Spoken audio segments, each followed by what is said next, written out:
औज़ुबिल्लाहिमिनश्शैतानिर्रजीम बिस्मिल्लाहिर्रहमानिर्रहीम अल्लाहुम्मा सल्लि अला मुहम्मदिन व अला आलि मुहम्मद सल्लल्लाहु अलैहि व आलिहि वसल्लम। अस्सलामु अलैकुम स्टूडेंट्स, उम्मीद करता हूँ कि आप सब लोग खैरियत से होंगे।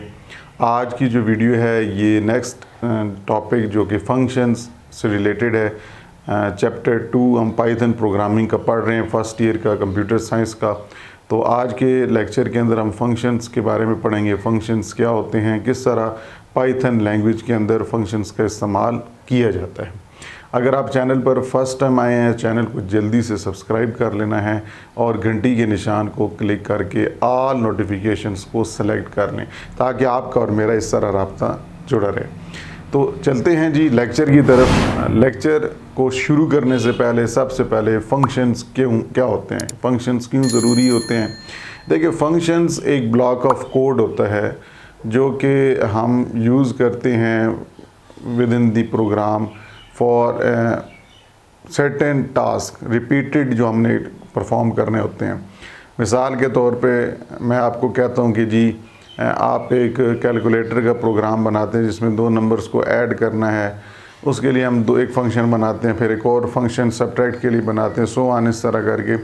तो हमें हर जगह वो वैल्यूज़ देनी पड़ती हैं, ठीक है। हमें बार बार वो वैल्यूज़ डिफरेंट देने के बजाय डिफरेंट वैल्यूज़ को, मिसाल के तौर पे अगर 10 है और एक 15 है, फिर हम दो नंबर 5 और -5 हैं, इस तरह हमने उनके ऊपर कैलकुलेशंस करनी, तो हमें हर एक के लिए अलग से सेपरेट कोड लिखना पड़ेगा जो कि एक लेंथी काम हो जाएगा। तो क्यों ना हम उसके लिए हम एक फ़ंक्शन बना दें कि जिसके अंदर हम वो जो सारी जो लॉजिक है वो एक जगह रख दें और उस फंक्शन को कॉल करें हम मल्टीपल टाइम्स, ठीक है। मेन फंक्शन के अंदर आप उस फंक्शन को कॉल कर लें उसके नाम के साथ। जब भी फंक्शन आप यूज़ करते हैं तो फंक्शन को कॉल किया जाता है। जब तक आप फंक्शन को कॉल नहीं करेंगे तो फंक्शन से रिलेटेड स्टेटमेंट्स नहीं चलेंगी। फंक्शन से कॉल रिलेटेड क्या मुराद है जी, फंक्शंस मैंने बताया कि एक सेपरेट एक ब्लॉक ऑफ कोड होता है जिसमें वो लॉजिक इम्प्लीमेंट की जाती है। उसको आपने अगर बार बार चलाना हो मल्टीपल टाइम्स तो आप यूज़ कर सकते हैं फंक्शंस को, उस लॉजिक को with the help of function call. तो रीयूजेबिलिटी के लिए आप फंक्शंस को यूज़ कर सकते हैं, आपको बार बार लिखने की ज़रूरत नहीं पड़ेगी। आप सिर्फ एक ही लॉजिक को फंक्शंस के नाम की मदद से यूज़ करते हुए मल्टीपल टाइम्स आप एग्जीक्यूट कर सकते हैं। अगर हम बात करें पाइथन लैंग्वेज की, तो पाइथन लैंग्वेज के अंदर हम फंक्शन जो यूज़ करते हैं वो बेसिकली DEF के नाम से उसको डिफ़ाइन किया जाता है। हम पहले फंक्शंस को डिफ़ाइन करते हैं और फिर उससे रिलेटेड उसके आगे उसके पैरामीटर्स होते हैं जो कि अभी मैं आपको एग्जांपल के साथ समझाता हूं, और उन पैरामीटर्स को हम फिर आगे यूज़ करते हैं। देखें जी, functions are defined using the def keyword. यहाँ पर आपको ये नज़र आ रहा है DEF, मैंने ब्लू मार्कर से लिखा हुआ है। ये DEF मतलब होता है कि जब आप कोई फंक्शन डिफ़ाइन करने जा रहे होते हैं प्रोग्रामिंग के अंदर, पाइथन के अंदर, तो आप ये शुरू में लिखते हैं। क्या इसकी तरीक़ाकार है वो हम एग्जांपल्स के साथ आपकी जो टेक्स्ट बुक पे एग्जांपल है उससे रिलेटेड यहाँ पे कवर करते हैं। वो एग्जांपल ये है कि ये लिखा हुआ है जी DEF, ये क्या है जी, ये आपका हो गया जी डिफ़ाइन। हम फंक्शन को डिफ़ाइन करने जा रहे हैं तो ये उसकी एक आगाज़ है फंक्शन का। उसके बाद ग्रीट जो है ये फंक्शन का नाम है, ठीक है। ग्रीट यहाँ पर एक फंक्शन का नाम है और ये फंक्शन हमने डिफ़ाइन कर दिया। ये जो ब्लू लिखा हुआ है मतलब डिफ़ाइन हम कर रहे हैं, और ये ब्रैकेट के अंदर पैरामीटर्स हैं, ठीक है जी। ये पैरामीटर्स हैं, पैरामीटर्स ये जो है ये फंक्शन का नाम है, फंक्शन नेम, ठीक है जी। ये फंक्शन का नाम हो गया, ये उसके पैरामीटर्स हो गए, और आगे आपने कॉलन लगा देना है, एक डॉट ऊपर एक डॉट नीचे, जिसे हम कॉलन कहते हैं, ये आपने यूज़ करना है। ये पूरी लाइन जो है ये एक फंक्शन को डिफ़ाइन कर रहे हैं, हम डिक्लेयर कर रहे हैं। ये एक फंक्शन है ग्रीट के नाम से, उसके अंदर हम एक पैरामीटर पास कर रहे हैं जो कि नेम वेरिएबल के नाम से है, और उसको डिफ़ाइन कर दिया। नेक्स्ट लाइन पे हम क्या कर रहे हैं कि प्रिंट कर रहे हैं हेलो। हेलो डबल कॉमा के अंदर है, ये वैसे का वैसे प्रिंट होगा, और जो नेम यूज़र ने इनपुट कराना होगा वो नाम यहाँ पर प्रिंट हो जाएगा।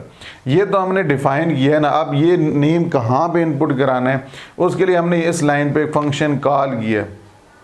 यहाँ पर एक वैल्यू दे रहे हैं ग्रीट, यहाँ पे हमने DEF लिखे, यहाँ पे DEF नहीं लिखना, सिर्फ वो नाम फंक्शन का लिख लेना है और ब्रैकेट के अंदर हमने नेम की जगह सिंगल कॉमा में अली लिख दिए। ठीक है जी। अब क्या होगा कि जब ये प्रोग्राम चलेगा तो ये हेलो नेम जो है वो यहाँ से ये वाली वैल्यू पैरामीटर यहाँ पे चला जाएगा और नेम प्रिंट हो जाएगा। ठीक है जी। ग्रीट, ये नेम जो है हमने पहले यहाँ पे डिफ़ाइन किया, अब इसकी जगह इसकी वैल्यू हमने यूज़ की अली। जब ये प्रिंट होगा ग्रीट, ये एक फंक्शन मतलब जब कॉल होकर चलेगा तो हेलो नेम जो है इस ग्रीट की जगह नेम अली आ जाएगा। ठीक है जी, नेम की जगह तो हेलो अली प्रिंट हो जाएगा। तो ये फंक्शन डिफ़ाइन का तरीक़ाकार था। आप लिखते हैं पहले DEF डिफ़ाइन, फिर उसके बाद फंक्शन का नाम और पैरामीटर्स। फंक्शन के पैरामीटर्स और उसकी जो वैल्यूज़, वैसे तो अभी आपको बता ही दिया है कि आप यहाँ पे शुरू में लिखते हैं फंक्शन DEF के लिए डिफ़ाइन। अब यहाँ पर एक फंक्शन का नाम है ऐड हमने किया, 2 पैरामीटर्स पास किए, और जब भी हमने कोई वैल्यू फंक्शन से लेनी होती है तो हम उसके लिए रिटर्न कीवर्ड का इस्तेमाल करते हैं। तो हमने लिखा जी A+B हमें ये रिटर्न कर दें। ये जो फंक्शन है ये ऐड का फंक्शन है, इसमें हमने 2 पैरामीटर्स इसलिए पास की कि हम 2 नंबर्स को ऐड कर रहे हैं। ये हमने डिफ़ाइन कर दिया। इसके अंदर हमने कहा कि ये फंक्शन हमें क्या रिटर्न करे कि जब A और +B मतलब 2 पैरामीटर्स को जब सम किया जाए तो उसको वैल्यू ये फंक्शन हमें रिटर्न करे।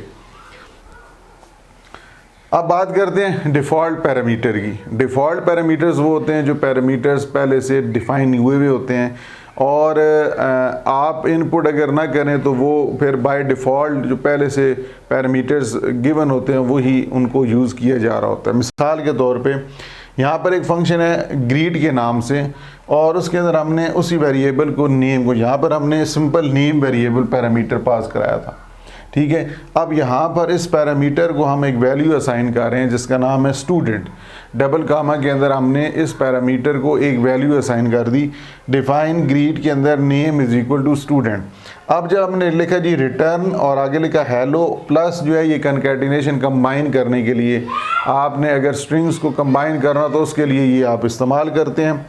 हेलो उसकी ये प्रिंट होगा, उसके बाद नेम जो भी नेम है ये नेम प्रिंट हो जाएगा और उसके बाद एक्सक्लेमेशन मार्क। ठीक है जी। मिसाल के तौर पे इस तरह प्रिंट हो जाएगा हेलो, ठीक है, नेम और एक्सक्लेमेशन मार्क। ये कब प्रिंट होगा? जब आप ये वाला फंक्शन इस्तेमाल करेंगे। मतलब आप जब लिखेंगे GREET ग्रीट ब्रैकेट वाला, इसके अंदर आपने क्योंकि पैरामीटर पास नहीं ना किए, आपने खाली ब्रैकेट ग्रीट फंक्शन जो कॉल हो रहा है उसके नाम के आगे राउंड ब्रैकेट्स में आपने कोई चीज़ नहीं लिखी, मतलब पैरामीटर नहीं लिखा, तो क्या होगा बाय डिफ़ॉल्ट जो आपने वैल्यू दी होगी पैरामीटर के अंदर नेम को जिस तरह स्टूडेंट दिए वो प्रिंट हो जाएगा। ठीक है जी। लेकिन अगर आप उस अगली लाइन पर जाएँ तो लिखा हुआ है प्रिंट ग्रीट और आगे ब्रैकेट में आपने डबल कामा में लिखा हुआ है उमर। अब यहाँ पर क्या हो रहा है कि यहाँ पर एक तो आपने बाय डिफ़ॉल्ट दिया हुआ है और आप यहाँ पर ख़ुद भी एक इनपुट कर रहे हैं, लेकिन जब यहाँ पर आप चलाएंगे इस फंक्शन को तो ये लिखा आएगा हेलो उमर। ठीक है जी, हेलो उमर लिखा हुआ आएगा। अब होगा क्या कि ये जो दूसरा क्या है, दूसरे के अंदर आपकी जो वैल्यू है ये पैरामीटर के तौर पर ली जा रही है, ऊपर वाले फंक्शन के अंदर पैरामीटर की वैल्यू नहीं है, तो वो आपको सिर्फ डायरेक्ट जो आपने पैरामीटर आपने वैल्यू असाइन की थी बाय डिफ़ॉल्ट उसको एक्सेप्ट करेगा। नेक्स्ट अब बात करते हैं जी लाइब्रेरीज़ और मॉड्यूल्स की। ठीक है जी। लाइब्रेरीज़ और मॉड्यूल्स जो होते हैं क्या हैं? सबसे पहले libraries and modules are like tool boxes. जिस तरह मुख्तलिफ़ टूल्स के लिए एक बॉक्स होता है, उसको हम औज़ार कह सकते हैं, उनका बॉक्स होता है जिनको हम यूज़ करते हैं फॉर सर्टेन पर्पस। तो यहाँ पर लिखा हुआ है libraries and modules are like tool boxes. ठीक है, ये लाइब्रेरीज़ और मॉड्यूल्स जो हैं ये टूल बॉक्सेस हैं जिनके अंदर मुख्तलिफ़ टूल्स हैं टू सॉल्व प्रॉब्लम। किसी भी मसले को हल करने के लिए उनके अंदर मुख्तलिफ़ टूल्स मुहैया किए गए हैं without having to build from scratch. आपको नए सिरे से आगाज़ से नए सिरे से आपको कोड लिखने की ज़रूरत नहीं पड़ती। इन लाइब्रेरीज़ और मॉड्यूल्स का इस्तेमाल करने से आपको ये फ़ायदा है कि ये एक टूल बॉक्स है जिसमें बहुत सारी चीज़ें अवेलेबल हैं। आप कह सकते हैं बहुत सारी लाइब्रेरीज़ मौजूद हैं, ठीक है, उनको इस्तेमाल किया जाएगा, उन मॉड्यूल्स को इस्तेमाल किया जाएगा और वो आपके काम को, किसी भी प्रॉब्लम को सॉल्व करने में बहुत जल्दी हेल्प करेंगे। बजाय इसके कि आप नए सिरे से वो सारा कोड करें, तो ये लाइब्रेरीज़ या मॉड्यूल्स आपको हेल्प करेंगे इन परफॉर्मिंग सर्टेन टास्क। ठीक है जी। लाइब्रेरीज़ जो होती हैं ये प्री बिल्ट टूल किट्स हैं। प्री बिल्ट मतलब पहले से ही उनका इस्तेमाल करने का तरीक़ाकार और उसका पर्पस मतलब पहले से वाज़े कर दिया जाता है, प्रोग्रामिंग के अंदर बताया हुआ होता है। दैट कैन यूज़, जिनको आप इस्तेमाल करते हैं without having to write all code. आप क्या करते हैं, उन लाइब्रेरीज़ को यूज़ करते हुए कोड लिखते हैं, आपको दोबारा नए सिरे से सारी कोडिंग करने की ज़रूरत नहीं पड़ती लाइब्रेरीज़ की मदद से। इस तरह एक एग्जांपल है, यहाँ पे हमने क्या लिखा जी, एक वेरिएबल बनाया नम, उस is equal to random dot randint. Random अब क्या है, ये एक लाइब्रेरी है, ठीक है। अब लाइब्रेरी के अंदर हमने एक फंक्शन यूज़ किया और उस फंक्शन के आगे ब्रैकेट में लिख दिया 1,10। ये क्या करेगा, 1 स्टार्टिंग है और 10 एंडिंग है। अब ये जो रैंडम जो हमने लाइब्रेरी यूज़ की है, इसकी बदौलत ये फंक्शन 1 से लेके 10 के दरमियान जितने रैंडम नंबर्स होंगे उनको जनरेट करेगा और उन जनरेट करके नम के अंदर स्टोर करा देगा। और उसी तरह फिर वो नेक्स्ट लाइन पे वो प्रिंट कर देंगे रैंडम नंबर इज़, जो भी लेफ़्ट साइड पे नम के अंदर वैल्यू आएगी वो प्रिंट हो जाएगी। तो ये लाइब्रेरीज़ जो हैं ये आपकी हेल्प करती हैं। यहाँ पर रैंडम क्या है, एक लाइब्रेरी है, उसके अंदर एक फंक्शन यूज़ किया गया random int, RANDINT, random int मतलब इंटीजर्स एक नंबर प्रिंट करें और उसका पैरामीटर हमने 1,10 लिखा। 1 स्टार्टिंग और 10 के दरमियान जो रैंडम नंबर है ये प्रिंट करके आपको दे देगा। अब इसको डिटेल आपको लिखने की ज़रूरत नहीं है, इसकी लेंथ कोडिंग करने की ज़रूरत नहीं, क्योंकि ये बिल्ट इन चीज़ें आपको बनी बनाई फंक्शंस में, ये रैंड इंट जो है ये बना बनाया फंक्शन है, ठीक है। ये आपको हेल्प कर रहा है इन परफॉर्मिंग सर्टेन टास्क। तो ये लाइब्रेरीज़ और मॉड्यूल्स का इस्तेमाल किया जाता है पाइथन लैंग्वेज। उम्मीद करता हूँ कि आपको ये वीडियो पसंद आई होगी। वीडियो पसंद आई है या वीडियो आपको समझ आ गई है तो आप वीडियो को लाइक कर दें, और अगर नहीं आई तो डिसलाइक भी कर सकते हैं, कोई प्रॉब्लम नहीं है।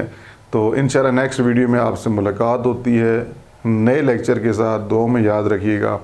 अल्लाह हाफ़िज़।